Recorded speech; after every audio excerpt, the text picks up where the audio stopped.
Hər vaxtınız xeyir, əziz izləyicilər. Maritime Talks-da hər birinizi salamlayıram. Dövlət Dəniz və Liman Agentliyinin təqdimatında nümayiş olunan bugünkü buraxılış dənizdə zərif güc mövzusuna həsr olunub. Bu da təsadüfi deyil, çünki bugün 18 may tarixi dünyada Beynəlxalq Dənizçi Qadınlar Günü kimi qeyd olunur. Elə müsahibim də xanım dənizçidir. O, agentlikdə hal-hazırda təsnifat cəmiyyətləri ilə iş şöbəsinin baş mütəxəssisi vəzifəsini icra edir. Xoş gəlmisiniz Ayşən xanım. Salam Pərvənə xanım, xoş gördük.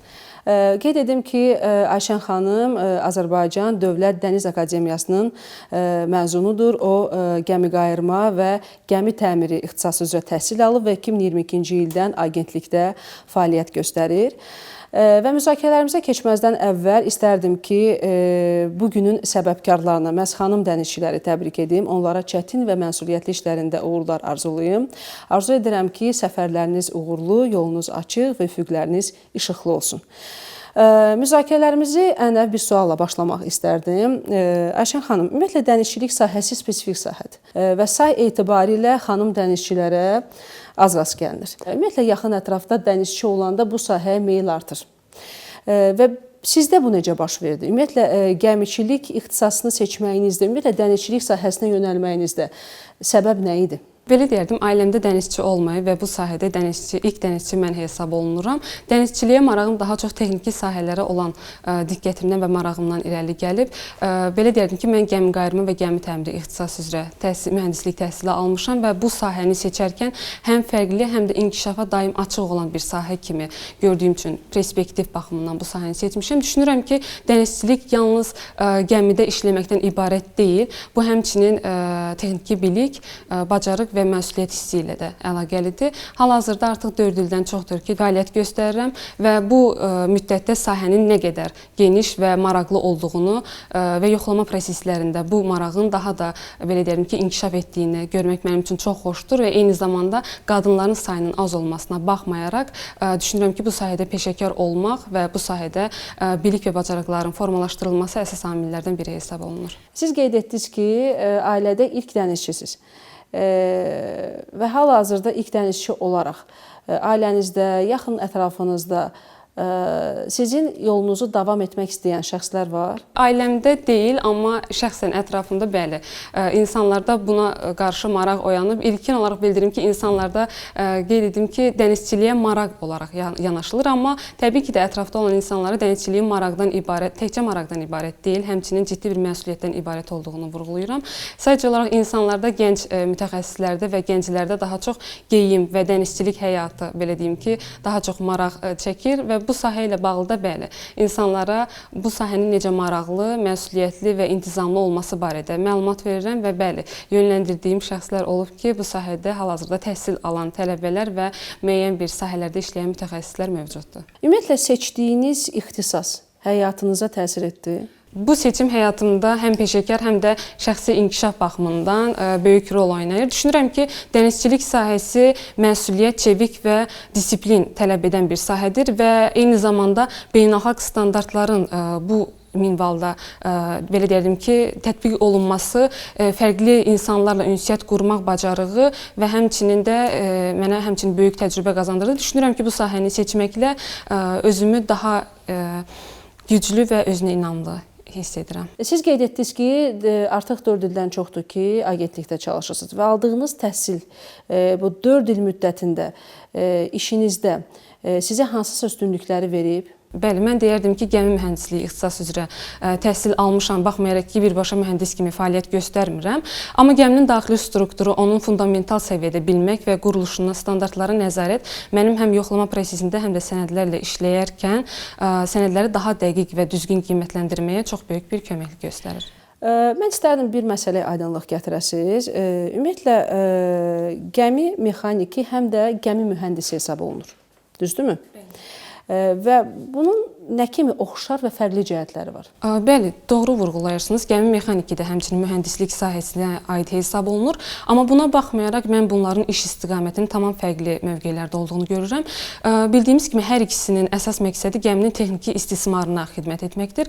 Amma gəmi mexaniki daha çox gəminin mühərrik və daxili mexanizmlərinin iş prinsipi ilə əlaqəlidir. Gəmi mühəndisliyi isə gəminin layihələndirilməsi, texniki quruluşu və beynəlxalq standartlara nəzarət olunması ilə əlaqəlidir. Ümumi fərq olaraq bildirəsi olsam isə gəmi mexaniki daha çox gəminin istismar və əmniyyətliliyinə, gəmi mühəndisliyi isə layihə və işin icrası istiqamətində yönəlmiş bir belə deyim ki, mühəndislik sahəsidir. Gəmi mühəndisi təhsili almış bir mütəxəssis kimi ölkəmizdə yerli gəmiqayırma potensialını və inkişaf tendensiyasını necə görürsüz və necə qiymətləndirirsiniz? Azərbaycan mən belə düşünürəm ki, regionunda ən müasir gəmiqayırma zavodlarından birinə sahibdir və xüsusilə Xəzər dənizində layihələr üçün yeni istehsalın artması iqtisadi və strateji baxımından da üstünlük təşkil edir və məlumat üçün hətta sizə bildirim ki, son dövrlər ərzində artıq Bakı gəmiqayırma zavodunda 2 yeni inşa olunmuş gəminin istismar prosesi tamamlama mərhələsindədir və bu gəmilərin qeydiyyat prosesi də tərəfimizdən təmin edilir. Eyni zamanda Azərbaycan gəmiqayırma sahəsində son illərdə daha sürətli inkişaf etdiyini düşünürəm. Xüsusilə də yerli gəmiqayırma potensialı Xəzər dənizinin artan fəaliyyəti istər iqtisadi, istər logistik, istərsə də nəqliyyat sayəsində daha güclü mövqedə çıxış etdiyini göstərir. İnnovativ yeniliklərə gəldikdə isə artıq daha təhlükəsiz, iqtisadi ekoloji baxımından və gəminin müasir standartlara cavab verməsi insanların maraq obyektindədir və Azərbaycan regionda gəmiqayırma və dənizçilik sahəsində daha güclü mövqeyə sahib olmasında belə deyirdim ki, ciddi töhfə verəcək bu barədə. Siz agentlikdə həm inzibati işləri icra edirsiniz, həm də işinizin davamı olaraq auditor kimi şirkət və gəmi yoxlamalarında iştirak edirsiniz. Və bu balanslı iş rejimində özünüzü necə motivasiya edirsiniz? Bu sahədə işləmək mən deyərdim ki, özü artıq insana müəyyən bir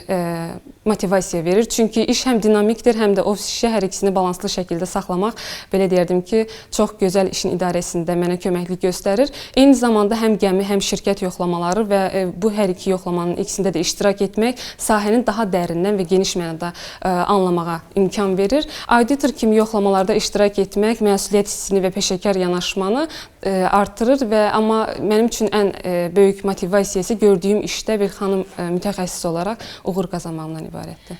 Ümumiyyətlə, gəmi yoxlamaları mən deyərdim ki, həm bilik, həm də diqqət tələb edir. Və bir auditor xanım kimi gəmi göyərtəsində olarkən heyətin sizə qarşı peşəkar münasibəti və ilk reaksiyası necə olur? İnsanlar bir təəccüb hissi ilə qarşılayırdılar. Çünki gənc xanım və mütəxəssis kimi gəmi yoxlamalarını həyata keçirmək insanlarda bir növ qeyri-peşəkar yanaşmanın olması kimi situasiya formalaşdırır. Amma buna baxmayaraq artıq yoxlama prosesi davam etdikcə verilən suallar, gəminin texniki istismarı ilə bağlı hazırlıq səviyyələrinin yoxlanılması bu kimi hallar artıq hər iki tərəfində qarşılıqlı peşəkar münasibətinin yaranmasına səbəb olur və bu kimi hallarda artıq yaranmış münasibət insanların düşüncəsinin stereotipdən kənar olması ilə bağlı nəticələrə gətirib çıxardır. Eyni zamanda kiçik bir hadisəni sizə bildirim özümlə bağlı. Ötən illərdə İstanbul şəhərində, Türkiyə Cümhuriyyətində yoxlama həyata keçirdim və yoxlama həyata keçirən zaman liman əməkdaşlarının ilk xanım auditor olmamla bağlı mənə belə deyərdim ki, bir kompliment bildirdilər və bu mən düşünürəm ki, dəniz nəqliyyat sayəsində bir xanımın qazana biləcəyi uğurlardan biridir. Peşənizdə daha çox tələb olunan 3 bacarıq haqqında istərdim danışasınız. Mənim fikrimcə bizim peşədə tələb olunan 3 əsas bacarıq dəqiqlik və detallara diqqətdir. Çünki gəmiçilik və dənizçilik sahəsində xırda bir texniki səhv böyük bir qəzalara səbəb ola bilər. İkinci, ən önəmlisi qeyd etmək istərdim ki, yerli və beynəlxalq hüquqi bazanın olmasıdır. Çünki dəniz nəqliyyat sahəsi bildiyimiz kimi daim yeniliklərə açıq və inkişaf edən bir sahədir və eyni zamanda beynəlxalq konvensiyalarda olan düzəlişlərin, dəyişikliklərin bizim yerli qanunvericiliyə yansıdılması bizim öhdəliyimizə düşən məsələlərdən biridir və üçüncüsü isə tək dəniz nəqliyyat sahəsi ilə bağlı deyil, ümumiyyətlə bütün sahələrə şamil etmək istəyərdim ki, ünsiyyət bacarığının formalaşmasıdır. Çünki ünsiyyət bacarığının formalaşması insanlarda qarşılıqlı olaraq diplomatik əlaqələrin də daha effektiv şəkildə qurulmasına kömək edir. Mən istərdim ki, hal-hazırda dənizçilik sektorunda qadınların rolu barədə danışasınız və bu necə dəyişir? Ümumiyyətlə bu gələcəkdə sizin fikriniz necə olacaq? Dənizçilik sektorunda mən qeyd edərdim ki, qadınların rolu son illərdə nəzərə çarpacaq dərəcədə artıb. Yəni bu təkcə inzibati deyil, həmçinin operativ və texniki sahələrdə, gəmi heyətində və auditor mühəndis kimi sahələrdə fəal iştirak etməyə başlayırlar. Bu tendensiyanı ilkin olaraq qadın mütəxəssislərin təhsil sahəsində də inkişaf etməsi və eyni zamanda onların öz üzərlərində müəyyən düşən öhdəliklərin icrasının peşəkar şəkildə icra olunması ilə əlaqəli görərdim və məncə ümumi olaraq sahənin inkişafı açıq və peşəkar mühitə çevrilməsi ilə başlayır. Siz qeyd etdiniz ki, son illərdə dənizçilik sektorunda qadınların rolu nəzərə çarpacaq dərəcədə dəyişib. Bu tendensiyanı nədə görürsünüz? Bu tendensiyanı ilk növbədə qadınların texniki və idarəetmə sahəsindəki artıq tutduqları mövqelərdən, belə deyəlim ki, nümunə olaraq göstərə bilərəm. Əvvəllər daha çox məhdud sahələrdə fəaliyyət göstərmiş olmalarına baxmayaraq, artıq gəmiçilik sahəsində, dəniz nəqliyyat sahəsində və eyni zamanda gəmi heyətində artıq bizim bir neçə xanımlarımız fəaliyyət göstərirlər və bu tendensiya artıq özünü xanımların təkcə inzibati deyil, eyni zamanda qurum xarici də fəaliyyətlərinin bir daha təsdiqidir. Eyni zamanda bildirim ki, bu sahəyə olan marağın artması təhsilli qadın mütəxəssislərin sayının çoxalması ilə əlaqəlidir və hətta bu günümüzün qeyd olunması ilə əlaqəli Beynəlxalq Dəniz Təşkilatı tərəfindən xanım mütəxəssislərimiz üçün xüsusi bir scholarshiplər yaradılır ki, onların təhsil alması və bu sahədə bilik və bacarıqlarının daha mükəmməl bir səviyyəyə çatdırılması ilə bağlıdır. Məncə bu ümumi olaraq sahənin inkişaf və daha açıq və peşəkar olduğunu göstərir və bu tendensiya ümid edirəm ki, bundan sonra növbəti illərdə də daha da güclənəcəkdir. Dənizçi olmaq, ümumiyyətlə bu sahədə çalışmaq istəyən gənclərə nə məsləhət verərdiniz? Dənizçilik sahəsini seçmək istəyən gənclərə əsas məsləhətim odur ki, bu sahəyə sadəcə maraqla deyil, həmçinin böyük bir məsuliyyət hissi ilə yanaşsınlar. Çünki dənizçilik sadəcə peşə deyil, həmçinin inkişafda olan və böyük dəyişikliklərə açıq bir sahə hesab olunur. Texniki biliklərini gücləndirsinlər, beynəlxalq standartları daim nəzarətdə saxlasınlar və komanda ilə işləmə ruhu. Bu bizim deyərdim ki, sahəmizdə əsas məğz hesab olunur. Çünki sizin biliyinizin formalaşdırılması və bildiyiniz biliyin paylaşılması və digər biliklərin toplanılması ilə bağlı sizin inkişafınız daha da artacaqdır. Gələcək hədəflərinizdə sahə üzrə akademik araşdırmalar aparmaq fikriniz var? Bəli, gələcək hədəflərim arasında sahə üzrə biliklərimi daha dərinləşdirmək, xüsusilə də gəmi qeydiyyatı, təsnifat tələbləri və bu tendensiyada artırmaq istəyim var. Eyni zamanda bildirim ki, hesab edirəm ki, bu sahə daim yeniliyə və inkişafa açıq olan bir sahədir və bu sahədə praktikanı elmi yanaşma ilə birləşdirmək məncə çox gözəl olardır. Eyni zamanda əldə etdiyim təcrübəni sistemli şəkildə paylaşmaq və sahənin inkişafına töhfə vermək mənim üçün çox gözəl olardı. Mən dərin təşəkkürümü bildirirəm maraqlı müzakirələriniz üçün.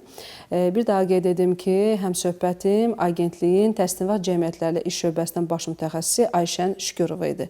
Mən isə sizinlə sağollaşıram. Növbəti buraxılışda görüşmək ümidi ilə salamat qalın.